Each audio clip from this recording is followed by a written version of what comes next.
I invited my family over for a housewarming dinner and no one showed up. Then my parents suggested I give the house to my brother because he's starting a family soon, so I shut them out for good. About a week ago, I bought the house I've been dreaming about since college. It's nothing absurdly huge, but it's mine. A beautiful $750,000 two-story with a porch swing, a backyard big enough for barbecues, and the kind of kitchen where you could actually imagine a family gathering around the table on Sundays. I'd been saving for almost a decade, skipping vacations, living in a tiny apartment, while my friends upgraded to nicer places, driving my car until the engine practically begged for retirement. This house wasn't just a house. It was proof that all those sacrifices had been worth it. When I got the keys, I spent 3 straight days cleaning, unpacking, and making it perfect. The living room was staged with fresh flowers. My new dining table was set with matching plates and silverware. And I even made little name cards for everyone. I invited my parents, my younger brother, my cousins, and a few close family friends for what I thought would be a small but meaningful housewarming dinner. I figured this was the perfect chance for all of us to sit together, eat, and maybe, just maybe, feel like a family again. The night came, and I was buzzing with nervous excitement. I kept checking the roast in the oven, straightening the chairs, and adjusting the music volume so it was just right. When the clock hit 6, I poured myself a glass of wine and waited. 6:30 came, then 7. The food started to cool. The candles burned halfway down, and the silence of the house began to feel almost mocking. By 8, it was clear no one was coming. I just sat there at my table, surrounded by empty plates, listening to the quiet hum of the refrigerator. That's when my phone rang. It was my dad. For a second, I felt relief. Maybe something had come up. Maybe they were on their way late. Maybe there was a good reason. But when I answered, his tone was casual. Too casual. "Hey, Jack," he said, almost as if he'd forgotten why he was calling. "Your brother thinks the house should be his. You know, since he's the one planning to settle down soon, it just makes more sense." I froze, gripping the phone. "What do you mean should be his?" I asked, though my voice cracked on the last word. Dad sighed like I was being unreasonable. "Well, he's the one starting a family soon. And you? You'll probably just live there alone. Don't you think it would be better for everyone if you sold it to him or just let him take over the mortgage?" My wine glass was still in my hand, but suddenly I had no taste for it. My chest felt tight, my face hot. All I could think was they didn't just skip my dinner, they ignored me on purpose. And now they were telling me the house I worked for was never really mine in their eyes. I sat there in the dim light of my dining room, my dad's words echoing in my head long after the call ended. The smell of the food I'd spent hours cooking was starting to turn sour in the air, but I couldn't bring myself to move. It wasn't just that they hadn't come. It was the casual way he'd said it, like the house was already theirs to discuss. Like my years of saving and grinding didn't matter at all. That night I barely slept. I replayed the past few years over and over in my head, suddenly seeing all the moments where I'd been sidelined. When my brother Mark wanted a down payment for his car, my parents co-signed the loan. When he quit his job to figure himself out, they let him live at home rent-free. When I got promoted last year, a huge step up in my career, they didn't even call me to say congratulations. Instead, I got a text from Mom saying, "That's nice, honey. Did you hear Mark got a new girlfriend?" The next day, I called Mom. I didn't want to fight. I just wanted to understand. "Hey," I said carefully, "why didn't anyone come last night? I had enough food for everyone. You could have at least texted." Her tone was light but dismissive. "Oh, Jack, we were all tired. Your dad worked late and Mark had plans with his girlfriend. You know how busy everyone is these days. Besides, you don't need us to celebrate. You've got your house now." "It wasn't about the house," I said, trying to keep my voice even. "I wanted to spend time with you all." There was a pause. Then Mom's voice softened in that way she always used when she wanted me to drop a subject. "Honey, you're overthinking this. We'll stop by one of these weekends. Maybe you can make dinner again then." "Oh, and Jack, about what your father said last night? Maybe you should think about it. Mark is under a lot of pressure and you're single. It would be such a gift to your brother if you could help him get started. Help him get started." Those words hit me like a punch to the gut. I had spent years getting myself started, working late nights, eating ramen, saying no to everything that cost money. And now that I had something to show for it, they wanted me to just hand it over. I ended the call quickly before my frustration boiled over. But over the next few days, the pressure didn't stop. My brother texted me out of the blue. "Hey man, heard Dad talk to you. You really should think about selling the house. It's too big for you anyway, right? Maybe you can move back into your apartment and save some cash." I stared at the message for a long time. The nerve of him talking like my home was just a placeholder until he was ready to claim it. I didn't respond. A few days later, my parents came over unannounced. I was out running errands, but when I got back, I saw their car in the driveway and the front door unlocked. Inside, Mom was walking from room to room looking around with a faint smile, while Dad stood in the kitchen nodding like he was inspecting a piece of real estate. Jack, Mom said cheerfully when she saw me. "We were just stopping by. This place really is perfect for Mark and his future family. Don't you think the nursery would fit beautifully right here?" She pointed to the room I turned into a home office. I just stood there, gripping the grocery bags in my hands. "This is my office," I said quietly. Dad looked at me as if I hadn't spoken. "You've done well here, son. It's a good starter home, but you'll want something bigger when you meet someone.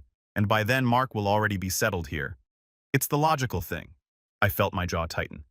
"I'm not selling my house," I said firmer this time. Mom's smile faltered just a little. "Jack, you don't have to be selfish. We're just thinking about the family's future." Selfish. That word hung in the air long after they left. I spent the rest of the night pacing the living room, trying to calm myself down. I couldn't shake the feeling that this wasn't over, that this was just the beginning of something bigger. Over the next week, the favoritism became impossible to ignore. Every time I called my parents, they redirected the conversation back to Mark. When I mentioned a new project I was leading at work, Mom immediately asked if I thought my house would be easy to childproof once Mark moves in. When I asked Dad for advice about a small plumbing issue, he laughed and said, "Well, it's good practice for when you're maintaining the place for Mark." Then came the family dinner, the first one since I'd moved into my new home. I showed up hopeful, thinking maybe we could clear the air. Instead, the entire night felt like an ambush. My aunt asked me when I was handing over the keys. My cousin joked about me being the family landlord, and Mark sat there smugly, barely hiding his grin. "Come on, Jack," Mark said at one point, raising his glass. "You know this is the right thing to do. You don't even like having people over." "What's the point of such a big house if it's just you?" I wanted to shout, to tell them all how hard I had worked for this. How every inch of that house was paid for with my blood, sweat, and years of sacrifice. But instead, I swallowed it down, forcing a tight smile as my stomach churned. When I got home that night, the house didn't feel the same. It wasn't a safe haven anymore. It felt like a target. I sat on the couch long after midnight, staring at the blank TV screen, realizing that if I didn't draw a line soon, they were going to keep pushing until I had nothing left. And then 2 days later, I got a text from my mom. "Jack, we're bringing Mark by this weekend so he can take some measurements for furniture. Make sure you're home." I stared at the message, my hands cold. Measurements for furniture. They were acting like the decision had already been made, like I was just a guest in my own home. I didn't reply to Mom's text right away. In fact, I put my phone face down on the table and walked out to the porch to clear my head. The evening air was cool, but my chest was tight with anger. They weren't just hinting anymore. They were making plans for my home without me. By Friday, I still hadn't answered, and I thought maybe they'd get the hint. I even considered leaving town for the weekend, just to avoid whatever visit they were trying to orchestrate. But Saturday morning, I woke up to the sound of a car door slamming in my driveway. When I looked out the window, I froze. Mom, Dad, and Mark were standing by their car, and Mark had a clipboard in his hand. My dad was carrying a tape measure. They were already walking up the steps. I opened the door before they could knock. "What are you doing here?" I asked, trying to keep my voice level. Mom smiled, like this was all perfectly normal. "We told you we were coming by, honey. Mark just needs a few quick measurements so he can plan his furniture layout." My jaw clenched. "There is no furniture layout. He's not moving in." Dad frowned. "Jack, stop making this harder than it has to be. You know this is what's best for everyone." Before I could answer, Mark stepped past me into the house like he owned the place.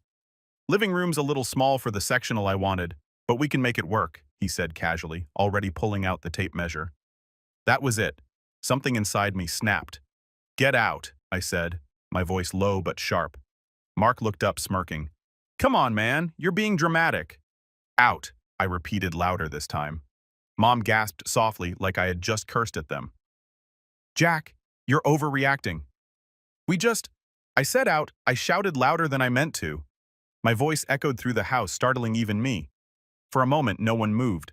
Then Mark rolled his eyes and slowly put the tape measure back in his pocket. "Fine," he said, brushing past me toward the door. But this isn't over. They left, but the silence they left behind was deafening. I stood in the middle of my living room, hands shaking, heart pounding. This was no longer just a difference of opinion. This was war. I thought that was the end of it, that my outburst would make them finally back off. I was wrong. The next week, I came home from work to find something on my front porch. At first, I thought it was just a package, but when I got closer, I saw it was a sold sign propped against my door. My stomach dropped. I grabbed the sign and stormed inside, dialing my parents immediately. Mom answered on the second ring. "Why is there a sold sign on my porch?" I demanded. "Oh," Mom said lightly. "Mark's friend works in real estate. He had one lying around and thought it would be funny to put it there as a hint. A hint I could feel my pulse in my ears. That's not a hint. That's harassment." "Don't be so sensitive," Mom said. "We're just trying to make this easier for you. You'll feel so much better once you've let this go." Let this go like the house was just some trinket I was stubbornly clinging to. 2 days later, it got worse. I came home to find Mark and Dad in my driveway again this time, talking to a man in a suit. I pulled up and parked behind them. "Who is this?" I asked, stepping out of my car. The man extended a hand. "I'm with L&M Realty. I'm here to do a quick appraisal." I stared at him, then at my dad. "An appraisal? Who asked for an appraisal?" Dad crossed his arms. "We did. You need to know what the place is worth so you can make a fair deal with Mark. No one's trying to cheat you." I laughed, a sharp, bitter sound. "You had no right to bring someone here without my permission. Leave, all of you." The appraiser looked uncomfortable, but packed up his clipboard and left quickly. Mark shot me a look of pure annoyance. "You're being ridiculous," he muttered as he got in the car. When they were gone, I sat in my car for a long time, staring at the house that had gone from being my dream to my battlefield. That night, I got a call from Mom. I almost didn't pick up, but some part of me still hoped she'd apologize, that maybe she'd finally understand how far they'd pushed me. Instead, she said, "Jack, we've been talking and we've decided that if you won't sell, you can at least let Mark stay there part-time until he finds his own place. It's only fair." I felt my grip on the phone tighten. "No," I said flatly. "Jack, don't be difficult," she said gently. "Mark and his girlfriend are coming by this weekend with some of their things. Just be gracious. Okay?" I didn't answer. I couldn't. My throat was tight and my heart was pounding so hard I could hear it in my ears. They weren't just ignoring me. They were planning to move him in without my consent. When I hung up, I sat in the dark for what felt like hours, staring at the wall. This wasn't just disrespect anymore. This was a betrayal. My own family had decided that my home wasn't mine, that my hard work didn't matter. And that's when something inside me shifted. I wasn't just angry anymore. I was done. After that last phone call, I stopped answering. I let every text, every call, every just checking in voicemail go straight to my inbox. I needed time to think, and more than that, I needed space. But it didn't matter how quiet I became. They just kept pushing. That weekend, I woke up early, made coffee, and stood at the window staring out at my driveway. The quiet was almost eerie. For a few hours, I thought maybe they had changed their minds. Then, just after afternoon, a car pulled in. It wasn't just Mark. His girlfriend was with him, and the trunk was open. There were boxes inside. I stepped outside before they could even open the doors. "Turn around," I said, my voice calm but cold. Mark raised an eyebrow. "We're just dropping some things off," Mom said. "I don't care what Mom said," I interrupted. "You are not moving anything into this house." His girlfriend crossed her arms and leaned against the car. "Why are you being so stubborn? You don't even have a roommate. This place is huge. You could use the company." I almost laughed at the audacity.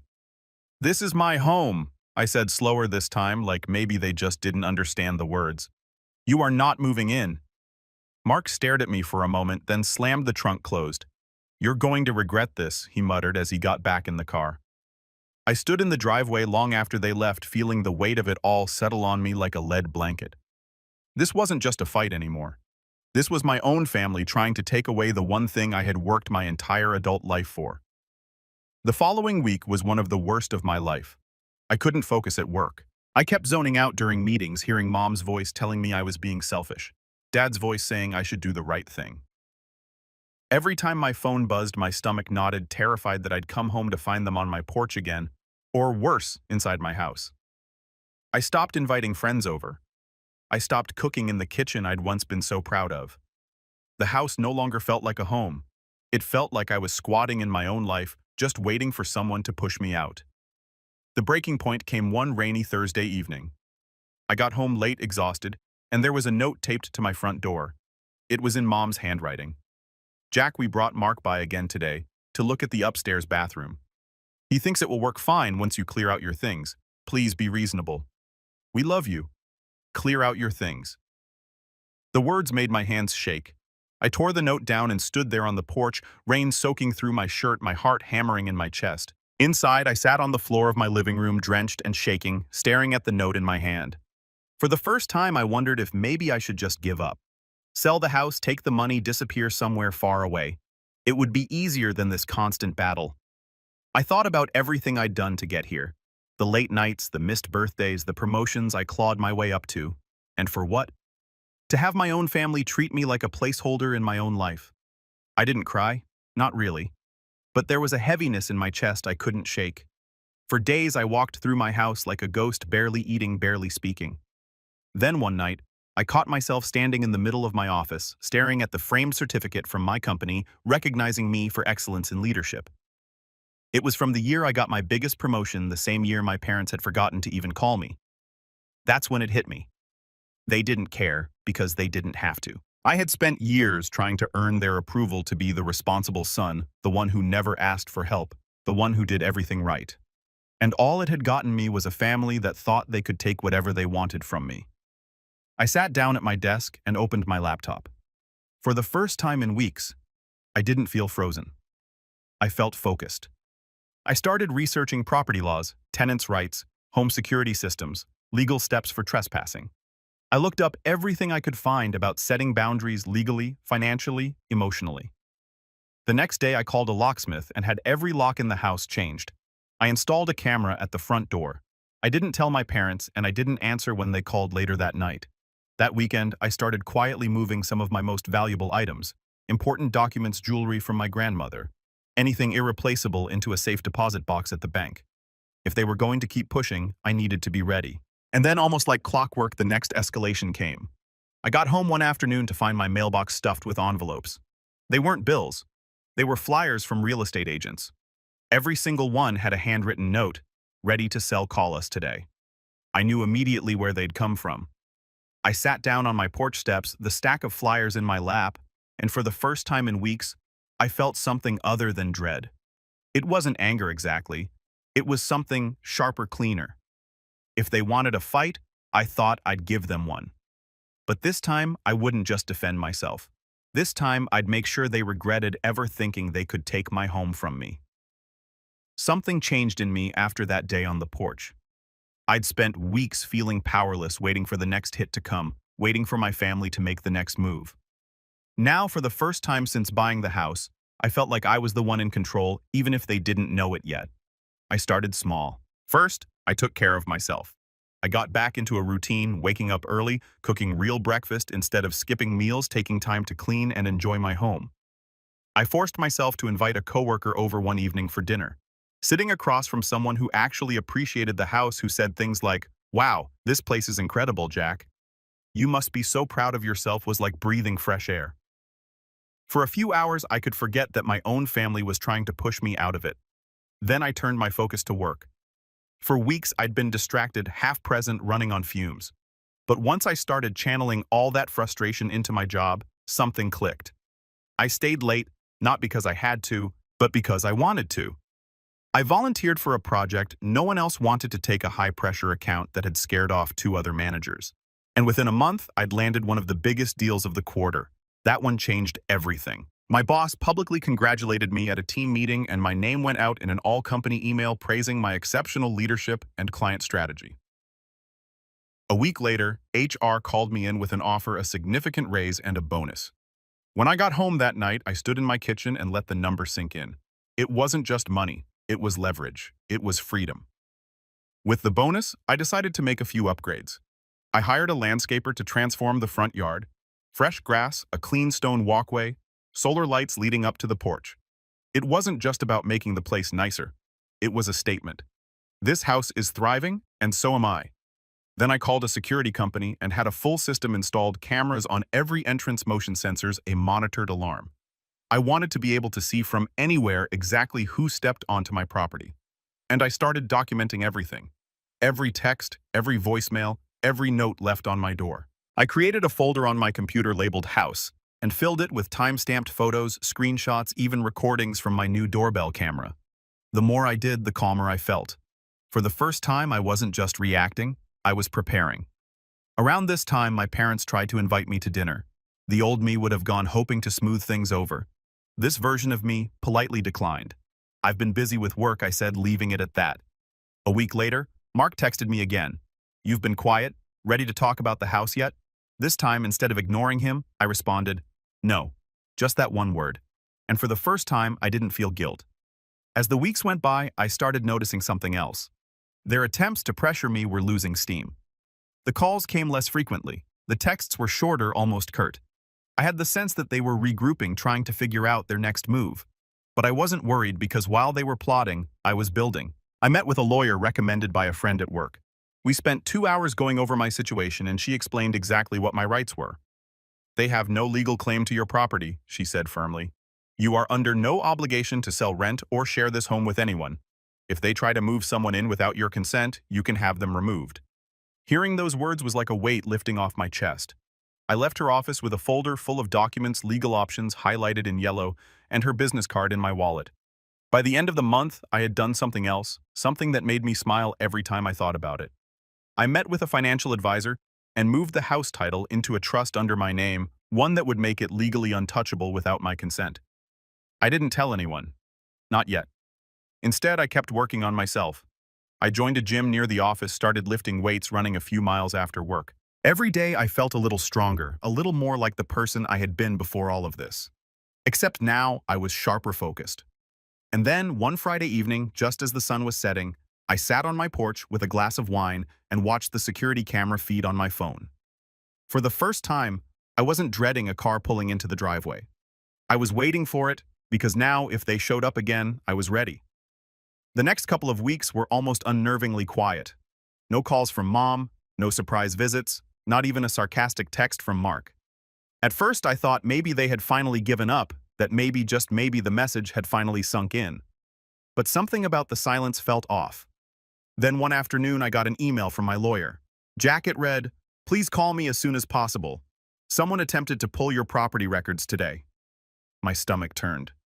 When I called her, she confirmed what I had already suspected. Someone had tried to get a copy of my deed through the county clerk's office. It wasn't illegal since property records are technically public, but my lawyer suspected they weren't just being curious. "They may be trying to find some kind of weakness," she said. "But with the trust in place, you're protected. Still document this too. It shows intent." That night, I sat in my kitchen flipping through the folder she had given me weeks earlier. I realized I wasn't scared anymore. If anything, I was motivated. This wasn't about just keeping my house now. This was about making sure they never tried something like this again. Not with me. Not with anyone. And then I remembered something. A few months earlier, I had gotten a call from a family friend who worked at a local bank. He'd mentioned almost in passing that my parents had co-signed for Mark's car loan, but that he'd missed several payments and was close to defaulting. At the time, I'd brushed it off. It wasn't my problem, but now it was information. I called my friend back the next day. Hypothetically, I asked if someone defaulted on a loan, how much time would they have before repossession? He gave me a few answers, and by the end of the conversation, I had a clear picture of just how precarious Mark's financial situation really was. The irony made me laugh. They had been so focused on taking my house that they hadn't even been keeping their own financial house in order. Armed with this knowledge, I started making a plan. Step 1 was making sure I had complete control over my property legally and practically. I met with my lawyer again and went over every possible scenario: trespassing, unauthorized occupation, harassment. Together, we drafted a formal no trespass notice, complete with legal letterhead ready to be delivered if they crossed the line again. Step 2 was strengthening my position even further. I opened a separate bank account specifically for house expenses, mortgage, utilities, maintenance, and set it up under the trust's name. That way, even if someone tried to argue about shared family money, there would be no question that the house was completely separate. Step 3 was psychological. I wanted them to know without a doubt that I wasn't afraid of them anymore. But I didn't want to show my hand just yet. So I started small. The next time Mom texted me a short, polite, "Hope you're doing well. We'd like to stop by soon," I replied, "Please schedule any visits in writing with at least 48 hours notice. Unannounced visits will not be allowed." It was a simple line, but I knew it would send a message. Sure enough, she didn't reply for 2 days. When she finally did, it was one sentence. That's not very family-like, Jack. I smiled at my phone. No, I muttered to myself. It's not. It's boundaries. With the legal groundwork in place, I turned my attention to something that gave me a bit of grim satisfaction: information gathering. I started following Mark's social media accounts more closely, paying attention to the pictures he posted, the places he checked into. I noticed patterns, fancy dinners, weekend trips, all while his car loan was apparently hanging by a thread. I took screenshots of everything just in case. One night, while scrolling through his posts, I noticed something else. He had posted a picture from inside my house. At first, I thought it was an old one, but the timestamp was from that day. I checked my security camera footage and felt my stomach drop. Sure enough, earlier that afternoon while I was at work, Mark had walked up to my front door, tried the handle, and then when it didn't open, cupped his hands around the glass to peek inside. He hadn't broken in, but he had been there watching. I saved the footage, labeled it, and emailed it to myself so there would be a digital timestamp. Then I sent one short text to my lawyer. Got something you'll want to see. The next morning, she replied with 3 words. This is good. With every step, I felt myself getting stronger. No more reacting, no more waiting for them to make the next move. I was gathering everything I needed, lining it up like dominoes, just waiting for the right moment to tip the first one over. The final piece of the puzzle came unexpectedly. My company announced that the big project I had led was being extended, and they were looking for someone to spearhead a new phase with a much bigger budget and team. When my boss offered me the position, I didn't hesitate. It wasn't just a promotion. It was a power move. The pay raise would allow me to pay down the mortgage years ahead of schedule. The title gave me credibility that my family couldn't ignore. That weekend, I sat in my living room with a fresh folder in front of me, legal letters, financial documents, camera footage, screenshots, and realized I had everything I needed. They had tried to make me feel small, helpless. Now I was the one holding all the cards. I didn't rush it. If there was one thing I'd learned through all of this, it was patience. My family had expected me to break, to give in, to just hand over the house because it was easier than standing my ground. But now I was beyond just defending my home. I wanted to make sure they understood exactly what they had done. The opportunity came one Saturday morning when I got a group text from Mom. Family dinner at our place tonight. Everyone is coming. Be there at 7.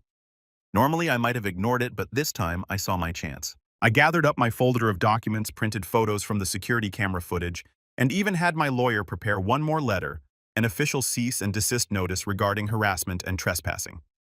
When I arrived at my parents' house, Mark's car was already parked in the driveway. The dining room was set, the smell of roast chicken filling the air, but the atmosphere was tense the moment I walked in. Mom greeted me with a strange smile. Jack, good you came. Mark didn't even look up from his phone. Finally, we can talk about this like adults. I set my folder down on the table and sat across from them. You're right, I said calmly. It's time we talk. Dad cleared his throat. Good. We've been patient, Jack. It's time you start thinking about the family, not just yourself. Mark and Jenna need a place to start their life. You can buy another house. I didn't raise my voice. I didn't even frown. Instead, I opened the folder and slid a piece of paper across the table. This, I said, is the deed to my house. Legally, it's now in a trust under my name. No one, not even me, can transfer ownership without going through the trust process. That means you can stop trying to get a copy of the deed. It's not going anywhere. Mom blinked. What do you mean, stop trying? I pulled out another paper, the email from my lawyer confirming the attempted property record pull. I know someone tried to access my records last month. Don't bother denying it. Dad's face reddened. We just wanted to know what it was worth. And you tried to bring an appraiser onto my property without permission, I interrupted, sliding a photo from the day I caught them in the driveway. That's called trespassing. If it happens again, I will press charges. Mark finally looked up, frowning. You wouldn't do that. We're family. I smiled, not warmly. You thought being family meant you could walk all over me. It doesn't. And just so you know I'm serious, here's a formal notice drafted by my attorney. I slid the cease and desist letter across the table. Mom picked it up with shaking hands. Jack, this is extreme. No, I said, my voice steady. Extreme is showing up at my house with moving boxes. Extreme is trying to move someone into my home without asking. Extreme is leaving notes telling me to clear out my things. Mark scoffed. You're being dramatic. I didn't even flinch. I simply reached into the folder again and laid out the printed screenshots, photos of his social media posts, the doorbell camera footage of him peeking into my house, and finally, a summary from my friend at the bank about his missed car payments. "This is the last time you come near my property without permission," I said quietly. "If you do, I will give this entire file to my lawyer, and she will make sure you deal with the consequences, including the financial ones." For a long moment, no one said anything. The only sound was the ticking of the dining room clock. Then Mom spoke, her voice barely above a whisper. "You've changed, Jack." "Yes," I said, standing and gathering my folder. I finally realized that being the quiet, responsible son just made it easier for all of you to take advantage of me. That ends now. As I walked toward the door, I turned back one last time. I'm not selling. I'm not sharing. And if any of you step foot on my property again without permission, the police will be the first ones to know. I left them sitting in stunned silence, their untouched dinner growing cold on the table. But my revenge wasn't just about that dinner. It was about what came after. The next week, I followed through on every precaution. I had no trespassing signs posted on my property line, filed copies of the cease and desist notice with the local police department, and sent a formal letter to my parents' address documenting that all future communication regarding my house had to go through my lawyer. I didn't hear from them for 2 weeks. Then out of nowhere, Mark sent me a text. "You didn't have to humiliate us like that." I stared at the screen for a moment, then typed back, "You did that yourselves," and for the first time in months I felt truly at peace. But my plan wasn't just about peace. It was about making sure they never tried anything like this again. I took the final step, paying several months ahead on my mortgage, then automating payments directly from the trust account. The house was locked down financially and legally. No one could touch it but me. And then, just to twist the knife a little, I threw a housewarming party, a real one this time. I invited coworkers, friends, neighbors, people who actually supported me. The house was full of laughter, music, the smell of good food. I posted pictures on social media of everyone gathered around the dining table, smiling, raising glasses. I didn't tag my family, but I knew they'd see it. The photos from my housewarming party worked faster than I expected. By the next morning, I had 3 missed calls from Mom, 2 from Dad, and 1 long rambling text from Mark that started with, "Wow, guess we're not invited anymore," and spiraled into accusations that I was tearing the family apart. I didn't reply for days. The messages kept coming. Mom tried guilt. "Family is all we have, Jack. Don't throw it away over a house." Dad tried logic. "You can't keep everyone out forever. We're your parents." Mark tried anger. "You think you're better than us now? Enjoy playing king of the castle while it lasts." But the one that really told me I had finally hit a nerve came a week later. "Jack, we went to the police about those letters you sent. They said you can't stop us from visiting. We're your family." I forwarded that message to my lawyer. Within 24 hours, she had sent them a certified letter spelling out the legal consequences of trespassing and included a copy of the security footage showing Mark attempting to peek inside my house.